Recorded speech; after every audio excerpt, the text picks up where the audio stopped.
ഈ കഷ്ടത്തിൻ്റെ ഇടയിൽ കൂടെ ക്യാമറ കയറിയൊക്കെ പിള്ളേർ കണ്ട് ആ പിള്ളേർ ഭ്രാന്തരായി പോകും. കാരണം നിയന്ത്രിക്കാൻ കഴിയാത്ത കുട്ടികളുണ്ട് സ്കൂളിൽ 5ലും 10ലും 8ലും എല്ലാം. അപ്പോൾ അവരുടെ ലഹരിയും കൂടെ കയറി ചമ്പും പാൻപഴം കയറി വേണ്ടാത്ത ലഹരിയും കൂടെ കയറി അവൻ്റെ പഠനം നഷ്ടപ്പെട്ടു പോകും. അങ്ങനെ ഒരു തരത്തില്ലെങ്കിൽ മറുതരത്തിൽ കാണിക്കുന്നത്. അതുപോലെ സബ്സ്ക്രിപ്ഷൻ പാർട്ടികൾക്കെതിരെ ഞാൻ വീഡിയോ ഇട്ടിരുന്നു, കണ്ടില്ലേ? ലക്ഷക്കണക്കിന് പോയി പല ചാനലിൽ ഇൻ്റർവ്യൂവിനെ വിളിച്ചു.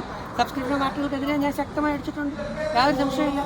രാത്രി 8 മണി 10 മണി തൊട്ട് വെളുപ്പാങ്കാലം 2 മണി വരെ എല്ലാം കാണിച്ചു കൊടുത്തിരിക്കുമ്പോൾ പ്രായമുള്ളവർ കണ്ടല്ലോ. കുട്ടികളുടെ കാര്യം എന്തെന്ന് ആലോചിക്കുന്നില്ല.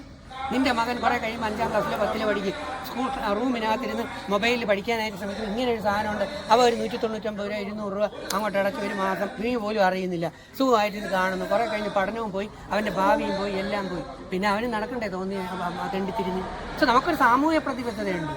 ഫാഷൻ ഷോയിൽ പ്രദർശിപ്പിക്കാം, ഫാഷൻ ഷോയിൽ നമുക്ക് ശരീരം പ്രദർശിപ്പിക്കാം, അല്ലെങ്കിൽ നമുക്ക് ഡ്രസ്സ് പ്രദർശിപ്പിക്കാം. അത് വേറെ ജിംനേഷ്യം, നമ്മൾ ബോഡി ബിൽഡിങ് കാണിക്കുന്നുണ്ട്.